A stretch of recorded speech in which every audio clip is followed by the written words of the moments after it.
في الحلقة اللي فاتت قلنا إن الماشين ليرنينج هو تقليل الخطأ. بس خليني أسألك سؤال أهم. مين اللي بيتعلم فعلا؟ هل الكمبيوتر؟ هل الداتا؟ ولا البرنامج؟ الحقيقة ولا حاجة من دول. اللي بيتعلم هو الموديل. بس إيه هو الموديل أصلا؟ وهل هو فعلا كيان ذكي؟ ولا إحنا فاهمينه غلط من البداية؟ أنا هدى أسامة، وده اليوم التاني من سلسلة أساسيات الماشين ليرنينج. في الحلقة اللي فاتت قلنا إن التعلم بيساوي تقليل الخطأ.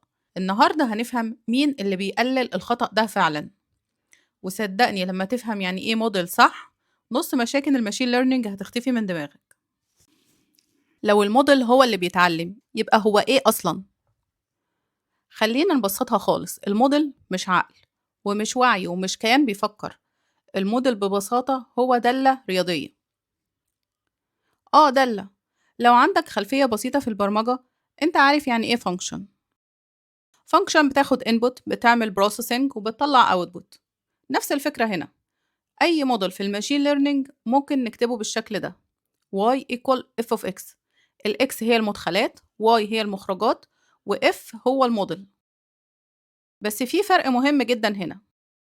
في البرمجة التقليدية انت اللي بتكتب الرولز جوه الفانكشن، بتقوله لو حصل كذا اعمل كذا. لكن في الماشين ليرنينج انت ما بتكتبش أي رولز، انت بتختار شكل الدالة وتسيب البيانات هي اللي تحدد الرولز.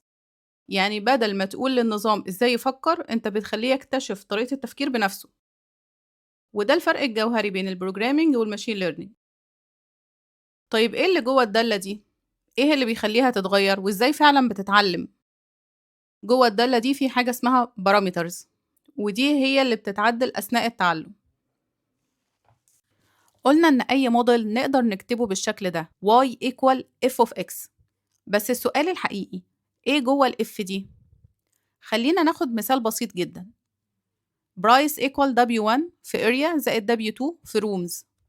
لو عايزين نتوقع سعر شقة، ممكن نفترض إن السعر بيعتمد على المساحة وعدد الغرف. دي المدخلات، دي الانبوتس بتاعتي. لكن ايه قيمة W1 وايه قيمة W2؟ الأرقام دي اسمها بارامترز. لاحظ حاجة خطيرة هنا، المعادلة نفسها مش بتتغير، شكلها ثابت، لكن الأرقام جواها هي اللي بتتغير. ودي هي عملية التعلم. التعلم في الماشين ليرنينج مش معناه إن الموديل بقى ذكي. التعلم معناه إننا بندور على أفضل قيم للبارامترز. Learning equal finding the best parameters that minimize error. لو خليت كل البارامترز مثلا equal 0، الموديل هيطلع نفس السعر لأي شقة؟ ده معناه إنه مش فاهم العلاقة. عندك مثال تاني: لو البرايس equal 100,000 في area زائد 500,000 في rooms. طيب لو الأرقام كبيرة جدا بالشكل ده، هيطلع أسعار إيه؟ هتبقى الأسعار غير منطقية. يبقى المشكلة مش في شكل المعادلة، المشكلة في اختيار القيم. Model equal mathematical function. Parameters equal what we learn. والتعلم هو تعديل القيم دي لحد ما الخطأ يقل. طيب إزاي نعرف إن القيم اللي اخترناها كويسة؟ إزاي نقيس الخطأ أصلا؟ وإزاي نعدل القيم دي بطريقة منظمة مش عشوائية؟ ده هيدخلنا في مفهوم مهم جدا اسمه اللوس فانكشن. دلوقتي عندنا موديل وعندنا بارامترز، بس ازاي نعرف اننا ماشيين صح؟ لازم نقيس الخطأ. مثال بسيط: لو عندك الاكشوال برايس 260,000 والبريدكتد برايس 300,000، يبقى كده الايرور كام؟ 40,000. الفرق بين التوقع والحقيقة اسمه ايرور. بس ده ايه؟ لمثال واحد بس. طيب لو عندي 1000 مثال، عندي 1000 predicted price، 1000 actual price. طبعا احنا ما ينفعش ان احنا نعدل البارامترز على اساس شقة واحدة بس، لازم رقم واحد يلخص اداء الموديل كله. اللوس equal average of errors. اللوس، القانون بتاع اللوس بيقولك ان اللوس equal 1 على n في السمشن بتاع الاكشوال ماينس البريدكتد سكوير. اللوس فانكشن هي الطريقة اللي بنجمع بيها الأخطاء كلها في رقم واحد بس.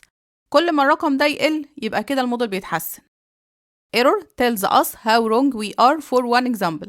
Loss tells us how wrong we are overall. يبقى التعلم الحقيقي مش مجرد تعديل بارامترز، لكن تعديلها علشان نقلل اللوس. طيب ازاي نقلل اللوس ده فعليا؟ تخيل إن كل قيمة للبارامتر بتدينا اللوس مختلف. لو اخترت قيمة بعيدة عن الحل اللوس هيبقى كبير.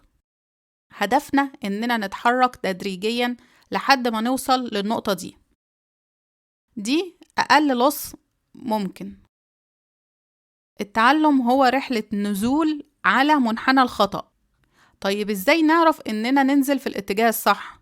مين يقول لنا نمشي يمين ولا شمال؟ ده اللي هنتكلم عنه بعد كده. دلوقتي احنا عرفنا إن هدفنا نوصل للنقطة دي، لكن السؤال الحقيقي إزاي نعرف الاتجاه الصح؟ إزاي نتحرك على المنحنى ده؟ أهو ده بالظبط موضوع الحلقة الجاية. الماشين ليرنينج مش سحر، هو بس بحث منظم عن أقل خطأ ممكن، وفي الحلقة الجاية هنتعلم إزاي نعمل البحث ده. لو عايز تعرف إزاي الموديل يعرف يمشي يمين ولا شمال على المنحنى ده ما تفوتش الحلقة الجاية.